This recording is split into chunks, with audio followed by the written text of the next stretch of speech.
Buenas tardes a todos los presentes. Iniciamos este acto de presentación del libro titulado Georges Canguilhem, Vitalismo y Ciencias Humanas, del catedrático de Filosofía de la Universidad de Cádiz, Francisco Vázquez García. Un libro que se inserta en una de las colecciones paradigmáticas de este sello editorial UCA, como es la colección Monografía, Filosofía, Filología y Lingüística. Y también tengo que decir, y el autor lo conoce, que ha sido una apuesta, una de nuestras apuestas más ilusionantes de este curso corriente en el que estamos, y que por una serie de circunstancias pues ha habido un retraso que por supuesto se ha compensado con creces de estar aquí con Paco, de estar aquí también con el profesor Jesús González Fisac, presentando, como debe ser en la sala de los libros, un tema y una propuesta, como siempre, interesante del profesor Vázquez. Bien, muchas gracias amigos y amigas por haber venido. Canguilhem fue objeto del trabajo de mi tesina, que se presentó en el año 84 a la Universidad de Sevilla. Se titulaba La teoría de la historia de la ciencia de Georges Canguilhem. Claro, en el año 84 Canguilhem en España, si ahora no es que sea tampoco un filósofo muy popular, en aquella época todavía era más desconocido. Después de presentar la tesina, poco después publiqué un pequeño trabajo sobre Canguilhem, y esto me permitió, se lo mandé a Canguilhem, que entonces tenía alrededor de 80 años, y tengo que decir que con muchísima generosidad mantuve una correspondencia con él, que leyó mis trabajos, que podía leer español, no hablaba español, pero sí leía español, y luego tuve oportunidad de conocerlo personalmente ya en el año 94, ya falleció poco tiempo después, unos meses antes prácticamente de fallecer. Claro, en esa época Canguilhem, en Francia y por supuesto en España, era conocido como un epistemólogo, como ha dicho muy bien Jesús, y un historiador de la ciencia.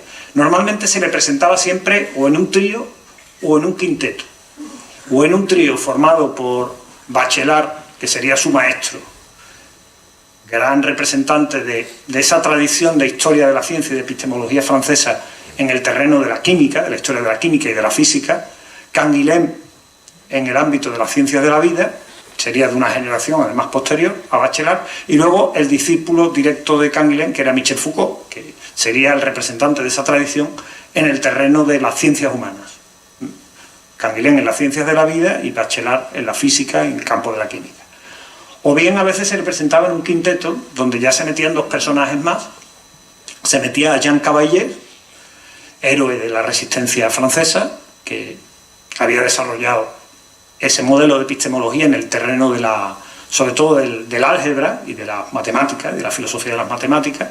Se metía también ahí a Coiré, los estudios sobre historia de la astronomía y sobre historia de la física, y luego Bachelard, Canguilhem, Foucault, y se constituía esa especie de grupo de representantes de la tradición francesa de historia y filosofía de la ciencia, que en España había tenido poca recepción en comparación con la que aquí había dominado, y todavía hoy domina, que es la epistemología anglo-norteamericana, y la historia de la ciencia de esa matriz.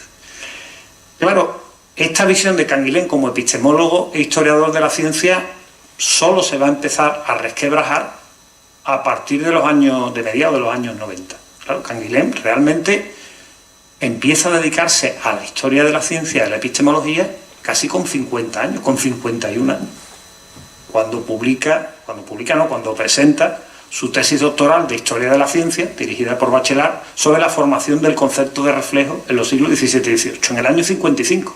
Pero Canguilhem nace en 1904.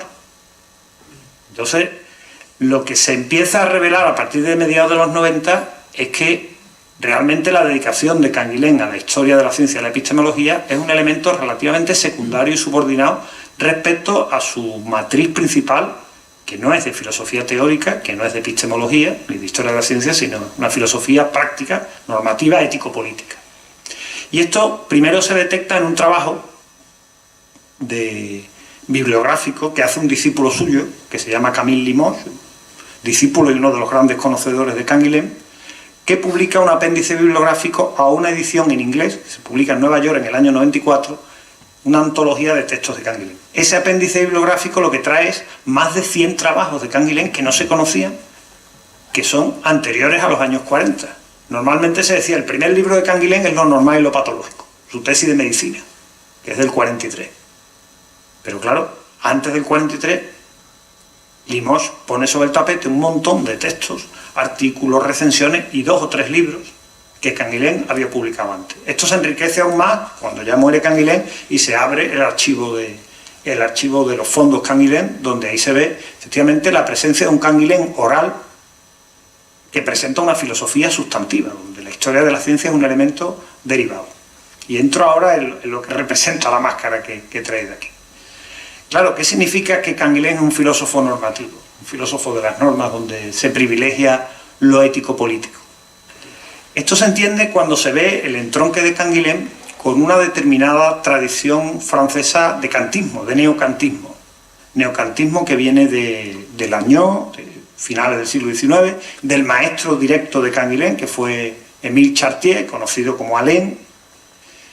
Estos autores hacían una lectura de Kant en clave de filósofo de la libertad, de filósofo práctico. Incluso entendían la propia crítica de la razón pura como una filosofía de la acción, donde el sujeto, a través de la actividad de síntesis, constituía la experiencia. Es decir, lo que definía al sujeto en Kant era la trascendencia respecto a lo fáctico, respecto a los hechos. Esto que aparece de Canguilhem, a través en parte del contacto que tiene con los republicanos, los combatientes republicanos exiliados a Francia, en Toulouse. Él en Toulouse iba mucho a una tertulia que mantenía un amigo suyo italiano, que había puesto una librería, un diplomático y político italiano socialista que huyó de la Italia de Mussolini, se exilió a Toulouse, y en Toulouse, en la librería, había unas tertulias donde venían muchos republicanos españoles, y claro, Canguilhem se da cuenta de que, a diferencia de lo que pensaban los pacifistas de Alain, que todos acabaron, curiosamente, o la mayoría, en el colaboracionismo durante la ocupación alemana. Todos los pacifistas acabaron haciéndose colaboracionistas. Canguilhem se da cuenta de que el fascismo no se puede combatir mediante el diálogo, ni mediante la negociación, sino que el viva la muerte, en la frase famosa de Millán Astray, viva la muerte, solo se puede combatir mediante la resistencia de la vida. La vida, como la definía Bichat, uno de los fundadores de la biología, a principios del XIX, es el conjunto de funciones que resisten a la muerte. Esto lleva a Canguilhem directamente a la opción por la resistencia, en cuanto tiene lugar la ocupación francesa y participa en varios episodios de guerra, como médico también, se convierte en uno de los jefes importantes de la zona del Languedoc, clandestinos de la resistencia francesa, pero al mismo tiempo que está en esa posición de compromiso político como resistente. Aquí rompe con Alain y rompe con el pacifismo. El pacifismo no es adecuado a la circunstancia histórica, a la posición histórica de los años 30 en Francia y la Francia ocupada. En ese momento también es cuando empieza a estudiar medicina. O sea, al mismo tiempo, en los años 40, comienza la carrera de medicina en Estrasburgo y al mismo tiempo se pasa a la resistencia. Y esto tiene conexión, porque aquí aparece el tema del vitalismo. Canguilhem va a reinterpretar esa idea de la primacía de la libertad en términos de vida, no ya de libertad o de voluntad. Claro, la vida, lo que caracteriza a los vivientes es precisamente su carácter de creación de normas, de su carácter evaluativo. La vida es polaridad. La vida, desde las estructuras vitales más básicas, desde la ameba o incluso desde las bases moleculares o genómicas de la vida, implica la aceptación o el rechazo. Canguilhem se refiere en esto, por ejemplo, a un gran estudioso nutricionista español de finales del siglo XIX, que era Salvio Turró, que insiste mucho en que lo que distingue a lo biológico de lo inorgánico es precisamente la posición de polaridad, de rechazo o de aceptación en lo viviente. Bueno, pues si el ser humano es evaluativo primordialmente es por su condición de viviente. Y esto se traslada a la manera de entender la filosofía de Canguilhem. Es decir, él sacó a colación porque el motivo del, un poco carnavalesco, un guiño gaditano también hay, el motivo de la máscara, esta es la máscara del médico de la peste. El médico de la peste llevaba esta máscara, que no era una máscara de carnaval, para curar a los enfermos y evitar el contagio. Claro, el médico de la peste tenía una posición ante el mundo no de alguien que contempla y conoce el mundo, sino de alguien que está comprometido vitalmente con salvar la vida de sus congéneres, arriesgando también la suya, obviamente. Por eso me pareció un motivo, con ese guiño gaditano también, vía Venecia, un poco de un Canguilhem, un poco con color gaditano, pero ese es un poco el sentido que tiene el médico de la peste. El filósofo es como el médico de la peste. Hay una discusión muy interesante de Canguilhem.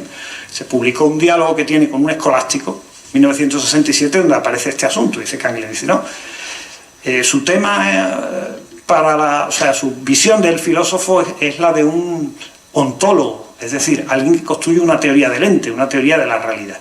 Dice, la mía, dice, y lo voy a expresar como alguien que es de pueblo, que es de campo. Canguilhem era hijo de un sastre de pueblo, de Castelnaudary, de donde es el famoso Cassoulet, de la parte del Languedoc. Eso además es muy curioso, porque cuando él era un gran estudiante, becario toda su vida, llega a la Escuela Normal Superior, a esa institución de élite a París, se encuentra con los niños pijas parisinos y él con el acento fortísimo del Languedoc, y esto, el tener un poco que lidiar esa circunstancia tan complicada, pues marcó su carácter, que era un carácter muy fuerte de Canguilhem, un carácter a veces incluso con unos arranques de cólera que eran célebres, ¿no? Bueno, pues Canguilhem le dice al escolástico, dice, para mí el problema es el del tonto del pueblo, dice él. Es decir, ¿por qué se da esto? ¿Por qué las cosas no son como deberían ser? ¿Por qué hay el tonto del pueblo? Dice Canguilhem, l'idiot du village. Entonces, este es el impulso, digamos, que pienso que es primordial en la filosofía canguilhemiana y que he intentado recoger en este libro, porque efectivamente la reflexión de Canguilhem, todavía en España, Canguilhem tiende a ser conocido como el maestro de Foucault que se dedicaba a la historia de la ciencia y de la epistemología, es decir, a la disciplina más vinculada a la filosofía teórica. Entonces, yo no voy a entrar tanto en el intríngulis como ha entrado muy bien Jesús del texto, pero sí voy a presentar un poco la estructura, el esqueleto del libro, de las partes que tiene. Hay una primera parte que lidia con la cuestión del vitalismo. El vitalismo, en primer lugar, en diálogo con Foucault, como ha señalado muy bien Jesús, es decir, en qué medida si hay una ontología en Foucault, una criptoontología, una ontología que no quiere decir su nombre en Foucault, es una ontología vitalista, y en qué medida esa ontología vitalista quizás no deba tanto, como pensaba Deleuze, compañero, amigo de Foucault, de Nietzsche, como quizás le deba más a Canguilhem. Esa es un poco la hipótesis que yo me planteo. O quizás sea el segundo diálogo, es el diálogo con Ortega, o la confrontación con Ortega. La confrontación con Ortega es interesante. Ortega defiende un raciovitalismo, la posibilidad de conciliar la tradición del racionalismo y el vitalismo. Y Canguilhem defiende un vitalismo racional, o un vitalismo racionalista. Claro, esto lo están diciendo, aunque Ortega y Canguilhem son de generaciones distintas. Ortega es una generación antes de Canguilhem, pero ambos se encuentran con el tema del vitalismo en una época en que el vitalismo se está asociando en los años 20, en la época de entreguerras más bien, y esto lo resaltó Lukács en el famoso libro del asalto a la razón, con los fascismos, la afirmación de la primacía de la vida sobre la razón, de la fuerza sobre la razón. Entonces, clientes que tiene el asunto no solamente propiamente de filosofía teórica, de metafísica de la vida, sino también política, de implicaciones prácticas del vitalismo. La segunda parte se dedica más a la confrontación con la ciencia humana, con algunos ámbitos de la ciencia humana. Por una parte, con la psicología. Efectivamente, Canguilhem fue un crítico de la psicología, tanto desde la perspectiva epistemológica, hasta qué punto la psicología es una ciencia que tenga una unidad, hasta qué punto es una ciencia que sea capaz de dotarse de sus propias normas de control de sus enunciados, y una crítica al mismo tiempo política de la psicología, del funcionamiento de la psicología dentro de las relaciones de poder, que en esto adelanta muchas cosas de Foucault. Hay un texto de Canguilhem que es ¿qué es la psicología?, un texto de segunda mitad de los 50, que tuvo mucha repercusión en la Francia de los años 60, entre los lacanianos, por ejemplo. Canguilhem, antes lo ha dicho Jesús, aparte de ser maestro de Foucault, fue maestro también por un lado, de muchos discípulos de Lacan, que pusieron en marcha en los años 60 una revista que era Le Cahiers pour l'Analyse, y luego fue comaestro junto a Althusser de pues toda una playa de filósofos. Algunos hoy son filósofos de mucho renombre, como Alain Badiou, como Jacques Rancière, como Dominique Lecourt, Pierre Macherey. En fin, todo este grupo de los althuserianos está muy marcado por las enseñanzas de Canguilhem. Entonces, primero la confrontación, en este diálogo con la ciencia humana, con la psicología, la crítica de la psicología en Canguilhem. Al mismo tiempo que Canguilhem hizo ese trabajo sobre qué es la psicología, también publicó una serie de artículos en plena guerra de Argelia sobre el uso de la psicología por los torturadores de la policía militar francesa en Argelia. O sea, ya digo que la vertiente política de Canguilhem está muy presente incluso en estos temas, ¿no? De crítica de una disciplina, crítica epistemológica, pero crítica política. Luego un segundo bloque del diálogo con la ciencia humana es el segundo bloque. Y luego el último bloque es el bloque de la recepción de Canguilhem. Es decir, cómo Canguilhem ha sido recibido tanto en Francia, y ahí analizo un poco la lectura, que ha sido muy influyente en Francia para la recepción de Canguilhem, que hizo Foucault de Canguilhem como un epistemólogo, lectura epistemocéntrica, y luego la lectura en España. ¿Cómo entra Canguilhem en España? Canguilhem y la epistemología francesa en general. Y entra principalmente, por un lado, por la historia de la medicina, por la escuela de Laín, sobre todo a través de un discípulo de Laín, que es Felipe Cid, que es un historiador de la medicina catalán, y por otra parte entra por la recepción de Althusser. Entonces, mucha gente, digamos, el marxismo sacristaniano, que tan importante fue en la España de los años 70, de los años 80, rechaza a Canguilhem y a Bachelard sin haberlos leído, simplemente porque vienen en el mismo paquete que Althusser. Con lo cual, claro, es una visión muy sesgada de Canguilhem, que hace que en esta tradición sacristaniana pues se olvide mucho de los, precisamente, convergencias que podían tener con planteamientos como los de Canguilhem, ¿no? Y bueno, y con esta especie de aperitivo que hemos dado entre Jesús y yo del contenido del libro, que espero que no les haya cansado o no los haya prevenido, como ha dicho antes muy bien Pepe, contra la lectura del mismo, pues finalizo. Muchas gracias a todos ustedes. Si quieren hacer